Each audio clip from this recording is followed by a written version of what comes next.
Work on you. Let the music work on you. Okay, let's all be together.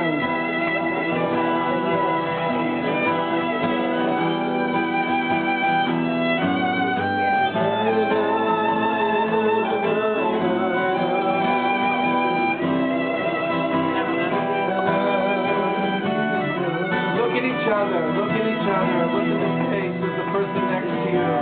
Look at the people across from you. Appreciate what's here. Smell the charcoal.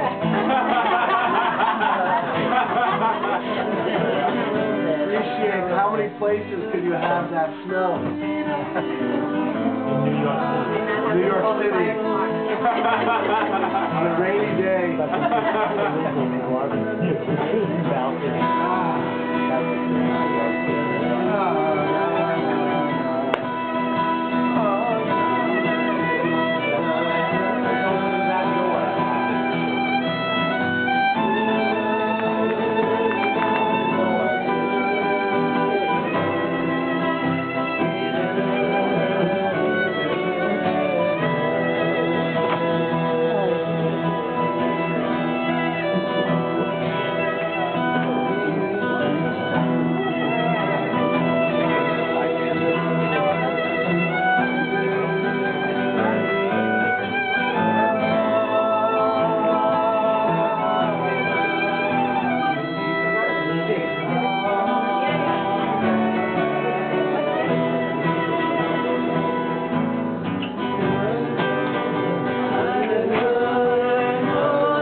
Special privilege we have of our son in honor of Yom Yerushalayim.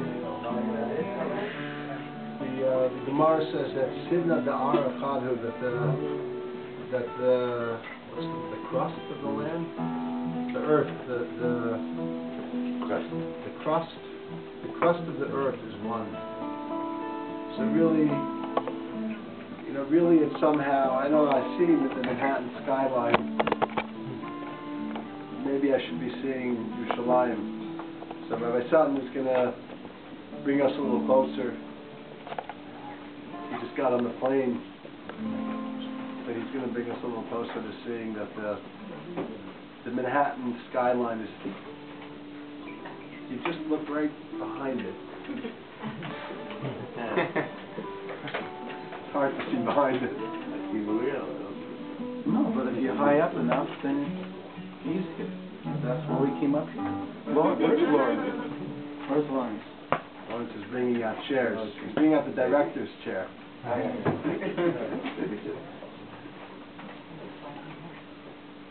So just a big round of applause for Lawrence.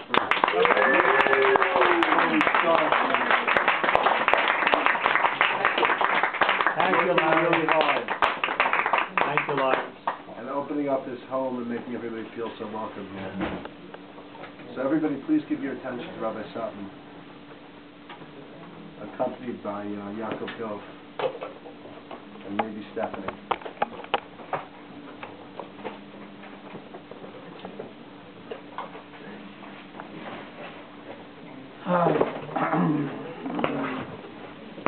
So Be'ezrat Hashem, my voice will work, and I'll be able to be with you and without feeling that my voice isn't doing what I wanted to do. Certainly it's not under complete control. It's like because I got a little bit sick. So I hope that it doesn't interfere with what we want to happen tonight.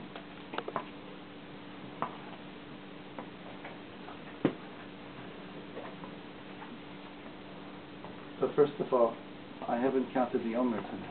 Has anybody counted the Omer tonight? Would you like to do a meditation to count the Omer? Yeah? Yes.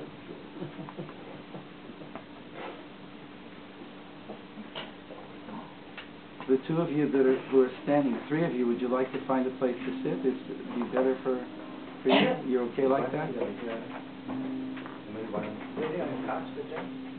Pay me up for Judy. Judy.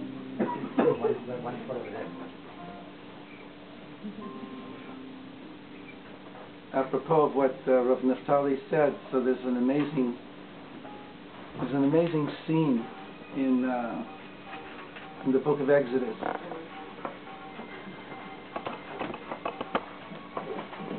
where Moshe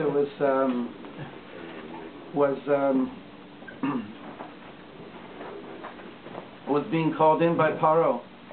And Paro said, "I can't stand this plague. Just get rid of it. Get rid of it. I'll do anything you want. Get rid of it."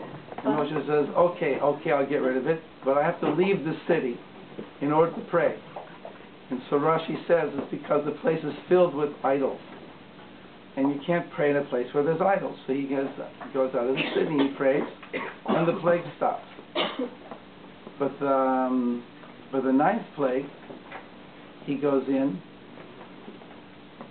and he's standing in front of Paro, and Paro says, "Who's going? Okay, enough. Who's going?" And Moshe says, "We're all going." Paro finds problems with what Moshe says and says, "Get out of here, and you'll never see my face again. You'll never see my face again and be alive." And Moshe says, "You're right. I'm never going to see your face again." And right there at that moment, he gets a prophecy. And it's right in the Torah that God speaks to Moses, right in the middle of Paro's palace. And Paro's there. You can imagine what the scene is if you get a good movie. And that Moshe is immediately in this incredible state of consciousness. And Paro's there, and all of his men, and all of his ministers, and they're all looking, and they don't even know what's going on. But they can't move, because Moshe is in prophecy, right there in the middle of the palace. He no longer has to leave. He's gotten to the level in Egypt where he can be in total prophecy. And so God gives him a message. He opens his eyes, he speaks to Paro, and he says, "There's going to be one more plague." And he says a few words of farewell to Paro, and he leaves. And the truth is, he never sees Paro's face again. And the point of this is that there's going to be a peak a few days later on Passover night. But why was this important? It was because Moshe got to the level where he was in the middle of New York.